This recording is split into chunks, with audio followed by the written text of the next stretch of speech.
Benvenuti a un altro ciclo di fede, perché noi, il ciclo di Quaresima. Benvenuto a Monsignor Ettore Malnati, grazie per essere collegato. Allora, Don Ettore, perché io chiamo sempre Monsignor Malnati all'inizio e poi fino all'ultima puntata rimane Don Ettore. Don Ettore, che cosa significa? Che cosa può significare Quaresima in una società come quella in cui viviamo, dove sembra che i valori dell'attesa e del silenzio non trovino posto?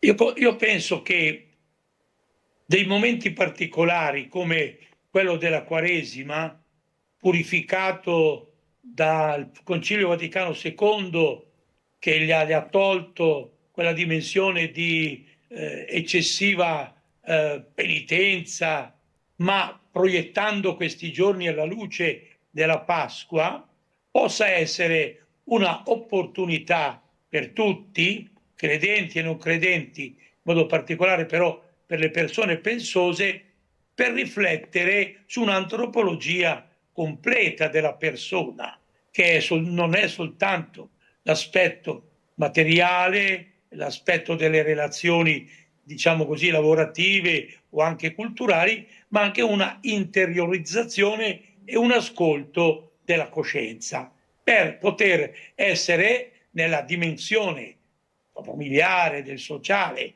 ma anche proprio della lettura di se stessi in una tensione di responsabilità e di gioiosità.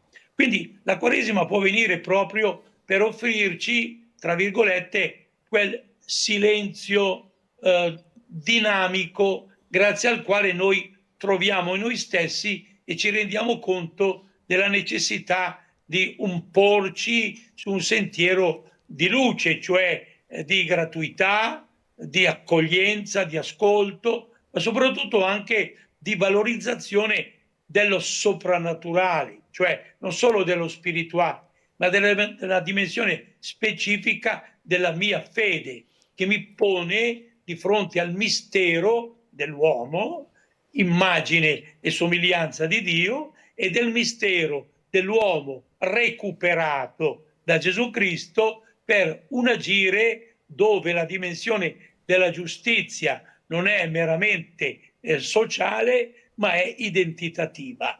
Come io realizzo questa imago Dei, come poi, se sono cristiano, realizzo quell'essere Cristo nella dimensione della storia, è un'opportunità grande dove la pensosità sia della persona che non è confessionalmente orientata al cristianesimo, che con coloro che invece hanno iniziato o sono nel percorso cristiano, per rendersi conto a che punto sono io nella mia dimensione di realizzazione imago Dei o inserito nella dimensione cristica e nella realtà del mondo, che ha bisogno di questa luce soprannaturale, non solo l'aspetto materiale, fisico, economico, sociale, ma anche interiore e quindi spirituale e soprannaturale. Ultima considerazione per questa prima puntata, Don Ettore.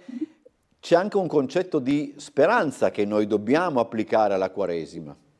Ma certamente, cioè il ritrovare noi stessi, noi veniamo fuori da una dimensione di incertezza e abbiamo la speranza di poter espletare nelle nostre scelte quello che noi abbiamo trovato e recuperato della nostra identità antropologica completa, come dice il Concilio della Gaudium et Spes, una antropologia completa, quindi che tiene conto della soggettività, della relazionalità, della materialità, della fisicità, della spiritualità e della dimensione soprannaturale.